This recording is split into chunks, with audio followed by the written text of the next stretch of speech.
बिस्मिल्लाहिर्रहमानिर्रहीम। अस्सलाम वालेकुम स्टूडेंट। आज की इस वीडियो में हम सॉल्व करने के लिए जा रहे हैं न्यूमेरिकल 11.7, 8 और 9। चलिए स्टार्ट करते हैं। न्यूमेरिकल हमारे पास है 11.7।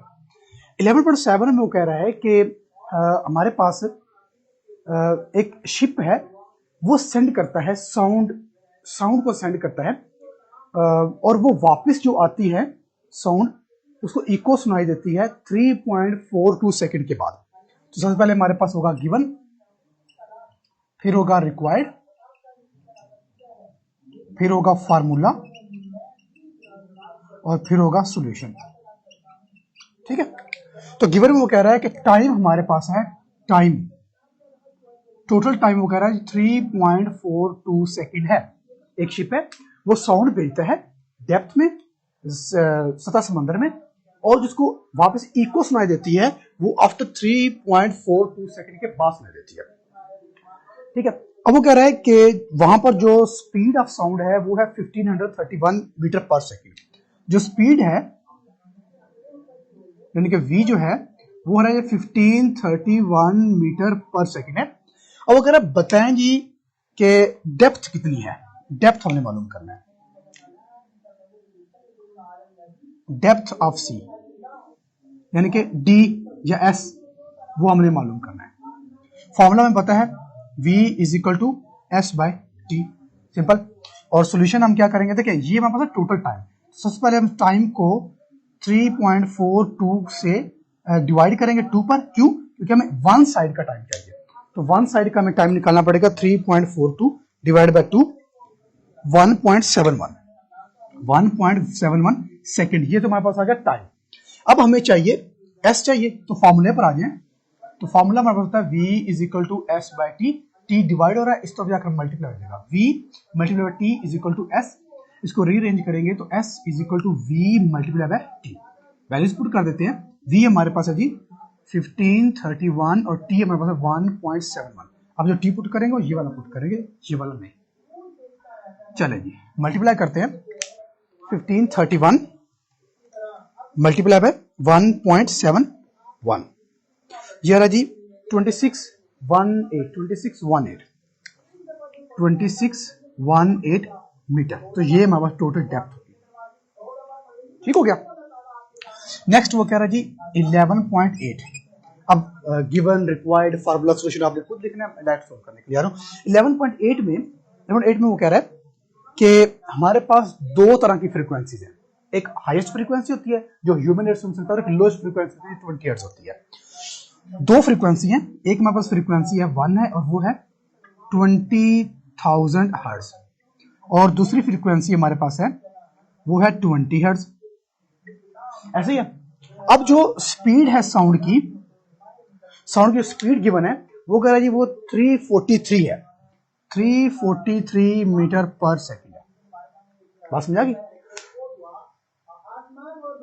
दो फ्रीक्वेंसी गिवन है 20,000 और 20, और स्पीड जो है वो 343 है।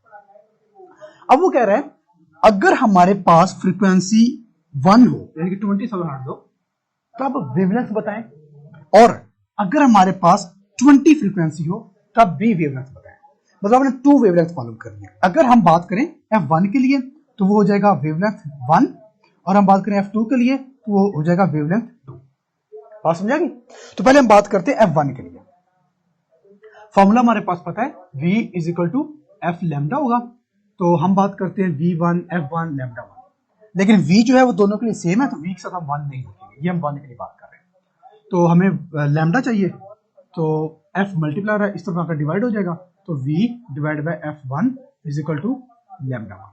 ठीक है, तो v हमारे पास कितना है 343 डिवाइड बाय f1 कितना जी, f1 हमारे पास 20,000 इज इक्वल टू लैम्डा 1। ठीक है, अब इनको डिवाइड करते हैं। 343 डिवाइड बाय 20,000, ये आ रहा है 0.01715 metre is equal to lambda 1। तो 20,000 हर्ट्ज के लिए हमारे पास जो वेवलेंथ आ रहा है वो 0.017 आ रहा है। अब बात करते हैं वेवलेंथ 2, और ये है फ्रीक्वेंसी 2 के लिए। ठीक है, तो वही again v is equal to F two lambda two, V के साथ हम 2 नहीं लिखेंगे क्यों, क्योंकि v दोनों के लिए सेम है।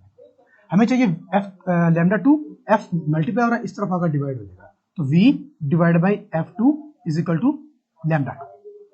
ठीक हो गया, दैट इज पुट कर देते हैं, v हमारे पास है 343 और f2 हमारे पास है ओनली 20 और ये लैम्डा टू।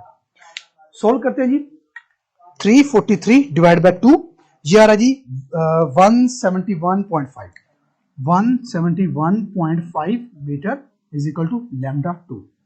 चलिए इसके लिए आंसर हमारे पास आ रहा है 171। अब इसका मतलब ये है जो हम ऑलरेडी डिस्कस कर चुके हैं कि फ्रीक्वेंसी जितनी ज्यादा होगी वेवलेंथ उतना कम होगा, ज्यादा फ्रीक्वेंसी है वेवलेंथ कम आया, कम फ्रीक्वेंसी है वेवलेंथ ज्यादा आया। ठीक हो गया, इसका मतलब वेवलेंथ और फ्रीक्वेंसी एक दूसरे के रेसिप्रोकल है। चलिए जी नेक्स्ट हमारे पास है 11.9। 11.9 में मुझे कह रहा है कि हमारे पास एक फ्रीक्वेंसी है और वो है 2K। फ्रीक्वेंसी हमारे पास है 2K हर्ट्ज। 2K हर्ट्ज मतलब 2000 हर्ट्ज हमारे पास एक फ्रीक्वेंसी है और उसकी जो वेवलेंथ है वो 35 है, 35 सेंटीमीटर वेवलेंथ हमारे पास है, 35 सेंटीमीटर। और जो वो टाइम लेती है ट्रेवल का 1.5 किलोमीटर उसने डिस्टेंस कवर करना है और जो उसने डिस्टेंस कवर किया है वो है 1.5 किलोमीटर। सबसे पहले सेंटीमीटर को मीटर में कन्वर्ट करेंगे तो हमारे पास आ जाएगा 35 divide by 100 is equal to 0.35 metre. ठीक हो गया, और अगर हम किलोमीटर को मीटर में कन्वर्ट करेंगे तो 1.5 मल्टीप्लाई बाय 1000 तो ये आ जाएगा 1500 मीटर। ठीक हो गया। अच्छा अब हमारे पास एक वेवलेंथ है और दूसरा हमारे पास डिस्टेंस है। वो कह रहा है कि ये वेव जो है ये 0.1 से 0.2 तक जाती है और जो इन दोनों के दरमियान डिस्टेंस है ना 0.1 से 0.2 के दरमियान वो है 1500 मीटर।